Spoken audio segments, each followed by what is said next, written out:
Gus Baha, yang menurut saya dia tidak berakhlak. Masih belum puas menghina Kiai Haji Hashim Asy'ari dan NU. Kali ini Faisal Assegaf menghina Gus Baha dengan cuitan hinaan yang keras. Berikut cuplikannya. Kosong kurang ajar kamu, ya bahaya. Kamu tidak punya akhlak. Kamu. Jadi yang kurang ajar itu Gus Baha. Bodoh. Organisasi NU itu sedikit orang.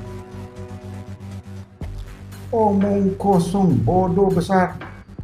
Baha lu sedikit bawa ayat mau nantang saya. Kalian orang-orang munafik yang sangat penakut. Mau bersumpah dengan saya. Penakut kalian. Bencong. Lalu bagaimana tanggapan Gus Baha? Simak video selengkapnya berikut ini.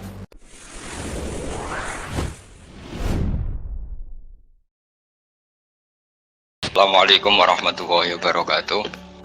Saya akan cerita tentang argumentasi ilmiah bahwa ahli sunnah wal jamaah itu luar biasa.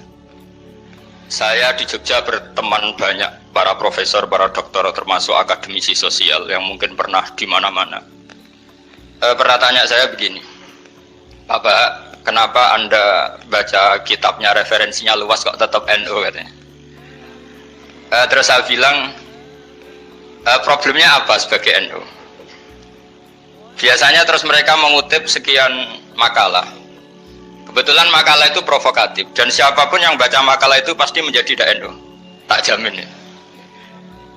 Kalau di Jogja misalnya di satu penerbitan, saya termasuk di dalamnya. Itu pernah diperbandingkan kitabnya Said Muhammad Mafahim Yajibu An-Sohah dengan kitabnya Bin Bas. Judulnya Hadihi Mafahimuna. Biasanya kitab-kitab terjemahan Wahabi itu memang cukup provokatif dan dengan narasi yang memang siapapun yang nggak pernah mondok pasti tertarik. Misalnya begini, cerita bid'ah misalnya. Iyyakum wa muhdatsatil umur fa inna kulla bid'atin dhalalah wa kulla dhalalatin finnar misalnya gitu. Wa kulla muhdatsatin bid'ah wa kulla bid'atin dhalalah wa kulla dhalalatin finnar. Ada yang baca wa kullu bid'atin dhalalah wa kullu dhalalatin finnar. Terus beliau meneruskannya begini, kata Bin Bas. Hadza huwa Rasulullah. Hakama bi annal bid'ah kullaha dolalah. Terus diteruskan wajar asy-Syafi'i faqasama ila hasanatin wa dolalatin wa sayiatin. Jadi dengan narasi seperti itu tuh orang itu tahu bahwa Syafi'i itu kurang ajar tenan gitu kira-kira gitu. Jadi dia ini Rasulullah yang mengatakan semua bid'ah ini dolalah, tapi Syafi'i lancang dengan membagi ada dolalah, ada sayiah, ada hasanah, ada sayiah. Ini aneh katanya. Wong Rasulullah yang nabi saja bilang satu, semuanya dolalah kok dia bilang dua kan? Diredaksikan jaro'ah, kira-kira makna sedannya yang lama atau berani. Sehingga orang mesti tanya, kenapa sih tidak ikut Rasulullah saja?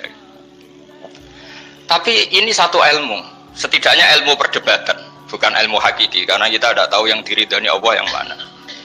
Tapi kemudian Sayyid Muhammad dalam kitab Abu Abdul Faros, juga dalam kitab-kitab beliau, menyanggah itu dengan mengatakan, jika makna bid'ah adalah yang nggak pernah dilakukan Rasulullah, itu salah besar. Terus beliau cerita sekian hal, termasuk yang diceritakan adalah ada seorang sahabat ketika sholat dengan Rasulullah tidak pakai doa mainstream, yaitu ketika i'tidal sahabat tadi bilang alhamdulillah hamdan katsiran thayyiban mubarakan fi.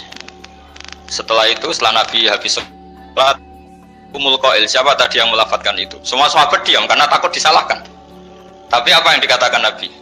Tidak, saya tidak akan nyalahkan. Saya tadi melihat isna asra malakan. Saya tadi melihat 12 malaikat. Yabtadiruna ayyuhum yaktubu awwalu. Semuanya itu bergegas siapa yang nulis awal. Terus kata sahabat tadi, ha anada ya Rasulullah. Padahal ini satu kalimat yang bahkan Rasulullah tidak mengajarkan. Dan Rasulullah bahkan iskal. Kenapa ada kalimat itu? Tapi toh dibenarkan oleh Allah dan Rasul. Cerita Sayyid Muhammad kedua adalah ada sahabat setiap ngimami itu main kulhu. Wah, ngimami apa saja main kulhu. Singkat cerita makmumnya tuh gerutu. Ini orang kok main kulhu terus ini. Setelah dilaporkan ke Rasulullah, ditanya sama Rasulullah, kenapa kamu main kulhu? Ini dilaporkan ke saya. Kata si musolli tadi, imam tadi, di annaha sifatur rahman. Dalam surat itu semua sifatnya Allah. Maka fa'ana uhibbuha. Saya senang itu. Apa kata Rasulullah? Saya disuruh bilang Allah ke kamu bahwa Allah mencintai kamu karena kamu mencintai kulhu. Terus keterusan sampai sekarang itu orang-orang NU baca kulhu terus itu. Karena sekali baca idza samsu kuwirat mesti keponting gitu. Tapi artinya itu dibenarkan Rasulullah min ghairi sabqi ta'limin minhu, tanpa ada pelajaran dari beliau. Runtuhlah teori bid'ah bahwa bid'ah adalah semua yang nggak pernah dilakukan Nabi, diajarkan Nabi. Nyatanya beberapa kali Nabi membenarkan sesuatu yang belum pernah diajarkan oleh beliau. Masalahnya adalah tidak semua orang baca kitabnya Sayyid Muhammad atau baca tidak paham. Nah, sementara kitab Hadhihi Mafahimuna itu diterbitkan secara masif oleh pemerintahan Arab Saudi. Dan ada terjemahnya lagi, sehingga yang nggak bisa Arabnya bisa terjemahnya.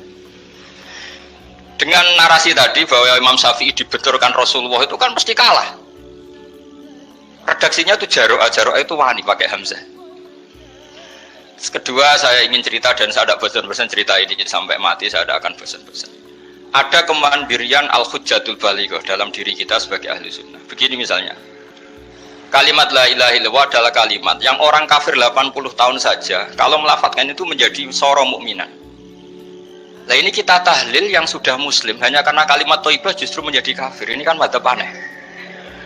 Yang kafir puluhan tahun iyan tahu yukfar lahum ma qad salaf bihadil kalimah.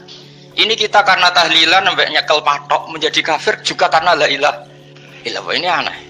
Jadi kalimatun sing yakunu bihal kafiru musliman menjadi kalimatun yakunul mukminu biha kafirun. Ini kan kaidah yang aneh.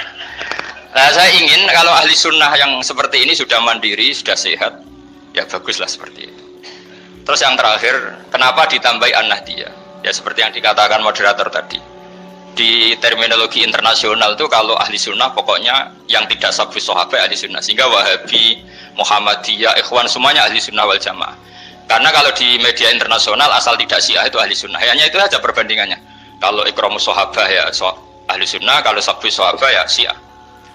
Problemnya adalah kita tidak ikut kelompok besar ahli sunnah yang mainstream di internasional karena mereka anti wasilah, anti tahlil. Sehingga terus Indonesia bilang ditambahi ahli sunnah wal jamaah an-nahdiyah. Yang kira-kira mungkin Gus Yofur dan kawan-kawan nambahin Nusantara gitu.